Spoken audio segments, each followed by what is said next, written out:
My name is Violet. I was in my 20s working as an accountant. After joining the company, Robert, the head of accounting and also my husband, was super helpful.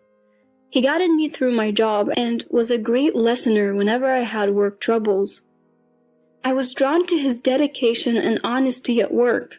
Eventually, we started dating, and a year later he proposed. I hesitated though, because he was the grandson of the company's CEO, Connor. But Robert consulted Connor about us, and Connor, who already liked my work ethic, said, "What a joyous thing! You have my blessing." So we got married and moved into the family home. Connor, in his 70s, is still an active CEO. The company is family-owned, and Robert's father, Hudson, serving as the managing director. Robert's mom, Ileana, told me, "I'll handle the chores, so keep working until you have kids." I gladly accepted her offer, especially since they had a housekeeper. Then one day, Connor's mother, Aurora, got cancer and passed away. Throughout the funeral, Connor was devastated, continuously muttering, "Aurora, Aurora." He lost his spirit and started talking to photos at the altar. Observing this, Hudson smugly said, "Dad can't work anymore." And then Hudson took over as CEO. That's when Connor's behavior got weird.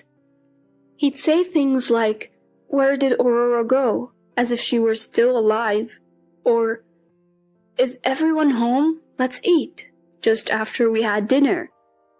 Something's off with Grandpa. He might have dementia, Robert said. We decided to take him to a doctor who confirmed the early symptoms of dementia. As a family, we decided to care for him at home. When discussing who would look after him, Ileana said, "I am old and weak. I can't do it alone." "I thought you're strong enough to carry bags full of luxury items, aren't you?" Ileana looked at me and said, "I've got my own things to handle." She's always lounging on the sofa eating snacks while the housekeeper does all the work. "What's keeping you busy?" I wanted to blurt out. Robert even said, "Yeah, Mom's got a lot going on. Taking care of Grandpa would be too much for her," siding with Ileana, which was disappointing. Violet can be a housewife. Hudson, too, is eyeing me for this task. Wait, what's going on here? Are you saying I should be the caregiver too? Robert announced, "Violet is quitting her job to take care of Grandpa," while I stood there feeling like a deer caught in headlights. Ileana looked at me and said cheerfully, "That would be wonderful." And just like that, a decision was made without me saying a word. By the end of the month, I had quit my job and become a housewife. Ileana let the housekeeper go at this point. I ended up handling all the household chores and caregiving, leading to busy days. Meanwhile, my sister-in-law Lucy, who had moved out after getting married, came back home due to a divorce triggered by her lavish spending and lack of housework. "I've moved back into my room," Lucy announced as she carried her belongings into what was supposed to be a children's room upstairs. My workload just increased. The next day, Lucy and Ileana went out shopping. It was quiet without them, and cleaning was easier. That's when I heard a bell ring from Connor's room. "What's up, Connor?" "Aurora, where is she? Where is everyone?" "They're all out," I replied. He just stared out the window after that. Later, during dinner time as I was attending to Connor, Ileana and Lucy came back. "Violet, prepare dinner," Ileana ordered. "Ileana, didn't you say you didn't need dinner today?" I retorted. Robert got angry. "You haven't prepared Mom's dinner?" Ileana played the victim. "Rob, sometimes she doesn't even let me have lunch." I was stunned. "How can you say that when you're this well-fed?" "Lucy, didn't you also say you didn't need dinner?" "I never said that." Lucy retorted, pretending to be clueless.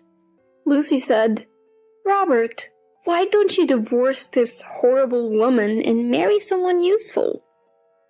Robert yelled, "Violet, how dare you slack off as a housewife? You're going without dinner as a punishment. You probably ate something during the day anyway." Just then, Connor threw his plate on the floor. It was more like he hurled it, actually. Thanks to that, I wasn't hit. "Get it together, Grandpa," Robert said, looking annoyed.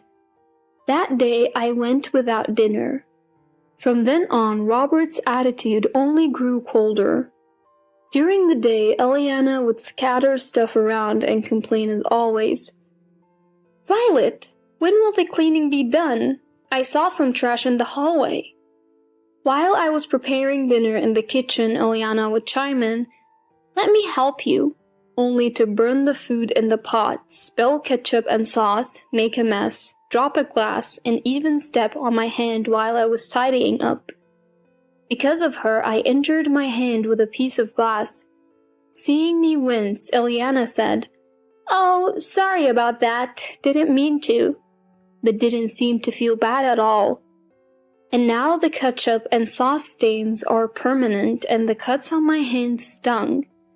One evening, as I was getting out of the shower and walking past the living room on my way to my room, I heard voices. Robert was back and everyone was having a conversation. "Dad, I want to live in a high-rise apartment. Grandpa keeps lurking around and it's creepy," Lucy said in a whiny voice. "Yeah, whenever I see Dad's face, it makes me wish he'd go away to Mom's place. He still has his CEO face, even though I am the one in charge now," Hudson added. Eliana chimed in, "Seriously, Connor has money, yet he never shares it with me and he makes me do all the housework. All in all, they are a terrible family." Turns out they were discussing living in a high-rise because they didn't have the funds. "I'll search for some money in Grandpa's room while Violet is away," Lucy suggested. What a heartless family, I thought as I quietly returned to my room. The treasure hunt began the next day. Though nobody ever came into my room before, they started invading my space one by one whenever I wasn't around. Finally, one day, Eliana announced, "We're moving to a high-rise and Violet, you'll be the live-in nurse," before moving out right away. Standing dumbfounded at the door, Connor gently tapped me on the shoulder. "They've all left," he said, looking at my distressed face. "It's okay, we all know the truth," he reassured me. Relieved to see Connor in good health, tears filled my eyes. Days later, a well-dressed man came visiting. "Ah, Charles, good to see you. Let's hear the details." Connor welcomed him in. This man was Robert's brother, whom I had never met since he left the house after college. "Here are the investigation results." Charles handed over some documents, and Connor examined them meticulously.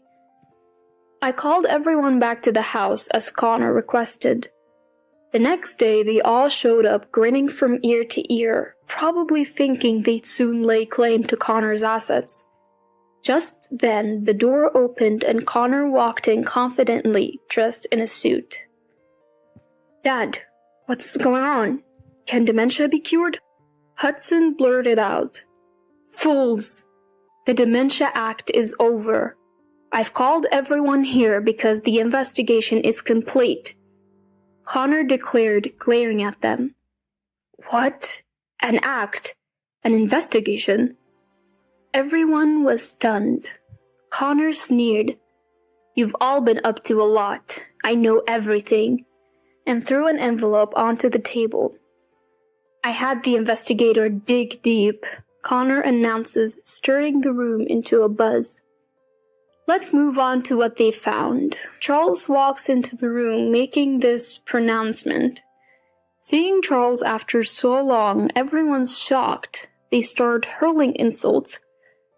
Why are you here? Get out! Ignoring the shouts, Charles says, First up, Dad. Ever since you took over the company from Grandpa, money's been moving in weird ways. Care to explain? Hudson plays dumb. I have no idea what you're talking about. But all the evidence points to the contrary. Charles continues, You're not just misusing company funds, Dad. You're having affairs too. What a great family we are. Ileana starts accusing Hudson. You're cheating on me? Mom, you're doing the same thing, aren't you? As Charles shows a picture of Hudson and Ileana caught in the act, he peers into both their faces. Even worse, it seems I'm the only real child of Dad and Mom. Mom's been busy cheating all the time. With a sad face, he looks at Robert and Lucy. The room's a mess. Apart from me, Connor, and Charles, everyone's panicking. Lucy cries out, What about my luxury condo? Hudson is losing his cool, wondering what will become of his embezzlements and affairs. The family's at each other's throats, a complete disaster. Despite the chaos, they turn to Connor and Charles for salvation, making all sorts of excuses. Connor, unswayed, turns to me and warmly smiles. Violet, don't you have something to say? I used to do all the housework and caregiving and never had a day off. Whether I lost weight from skipping meals or got injured, Robert never noticed. I couldn't even afford new clothes, just wearing my old stuff from my single days. Ileana ruined those too. But forget all that, I'm just happy that Connor is doing well, I said, feeling a bit more cheerful. Hudson ended up getting sued for embezzlement, went to court, and was found guilty. Although he promised to pay damages, it seems like he got off with probation. However, all his assets were seized and he's now jobless. Turns out Ileana has been cheating for years. Of their 3 children, only Charles is Hudson's. Robert and Lucy are from her affairs. As for the divorce, both were at fault, so no alimony was rewarded. Ileana has since disappeared. Interestingly, Robert also embezzled company funds and was sued for hefty damages, pushing him into bankruptcy. When I found out Robert has been cheating too, I couldn't even muster the emotion to feel sad anymore. Armed with evidence, I filed for divorce and demanded compensation for years of mistreatment. Now Robert works at a cleaning company to make these payments, but is reportedly getting scolded by younger part-timers because he's incompetent, yet arrogant. What Lucy had found was that the $2 million in gold bars that Connor had given to Aurora, Lucy liquidated the gold and seemingly purchased a high-rise condo. However, Connor wasn't willing to forgive Lucy, who's not his biological grandchild, for stealing it. He demanded the gold's worth in cash or threatened to sue, so Lucy had no choice but to relinquish her high-rise. Later, Charles evicted the in-laws from the condo. The high-rise dream was lost, and the condo wasn't sold for as much as it was bought for. All that remained was a debt of $200,000. Evicted, they all moved to cheap, crumbling apartments and are struggling even to find food, according to Charles. Eventually, they'll be homeless. Charles chuckled. The business has been taken over by other relatives. Charles has moved back home, and now we're remarried and living happily ever after.